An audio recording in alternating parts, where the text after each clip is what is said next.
Again, Ryan Holland, 7 innings. He was outstanding tonight. Daron Schoenrock joined us now on the post-game show. And, Coach, another outstanding performance by your ball club. And you talk about an even-kill team. They don't seem real jacked up after a win, not real disappointed with a loss. They are veteran.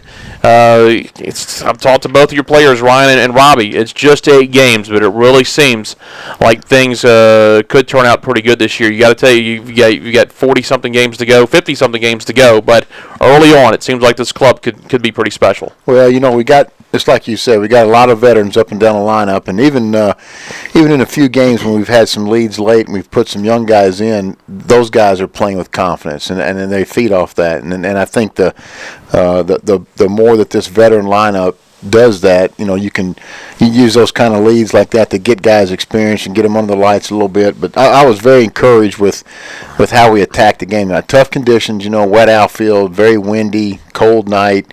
I thought Ryan pitched his normal game, and that was good. He didn't, even with the lead, he still relies on changing the speeds. He didn't really fall in the trap of just throw it over the plate and let him hit it. He still pitched his game, and that was good to see. Let me ask you, as a former pitching coach, and I know you got a great pitching coach in Fred Corral, your starters, it's kind of a double-edged sword. They've been doing so good for you this year. In 3 games, you've been almost immediately able to get it to Hatfield or Paulus for 3 saves. You guys haven't really had an opportunity to get a lot of work in for your middle relievers yet. On one hand, you'd like to get some work, but also you're saving some valuable middle relief for the dog days of the season. It'll be coming up in about a month. Yeah, we still have some things to figure out down there, and we've got a couple of weeks coming up where we play 2 midweek games plus 3 on the weekend. So we'll get exposed a little bit, if you want to say exposed, but we'll learn more about some of those guys, and I wish we could have got all 3 games in this weekend. It didn't work out that way, but I was happy with how we played tonight. Your team played very well considering you're the home team, and that is usually at the detriment in a tournament, round robin or double elimination type of format if you have delays like this, because your guys are the ones that pull the tarp Thursday night, come out early tomorrow to see what happens if you need to pull a tarp, sit around all day, finish up field maintenance, come out again early today, pull the tarp, kind of help things around. They watch a long game to begin with. Usually that's bad news for the home team, but you guys seem to bring the energy out here tonight. Well,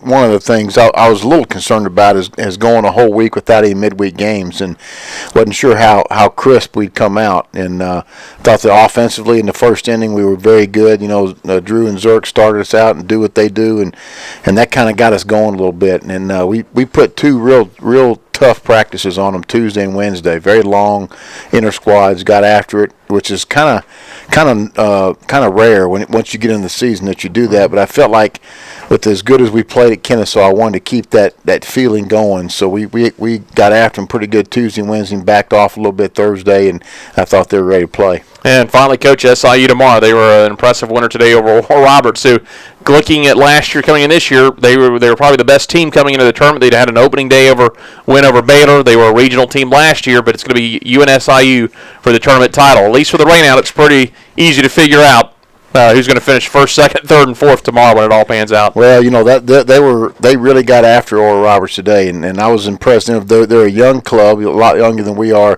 Their hitters were very aggressive in the box, and they moved balls when they had to. They put a big inning on Oral Roberts, and then pitched and played defense the rest of the way. So I'm anxious to see how we come back. After a long wait today, like you said, and come back to try to wrap this tournament up, and against a team that's playing with confidence after a big win today. To wrap up the interview, Clayton Gant staying on his regular rotation, his regular schedule. He go tomorrow? Clayton's going to go tomorrow, and then, Dan will be back in the bullpen. We'll have Ben back in the bullpen, Paulus, and so our pen's pretty loaded.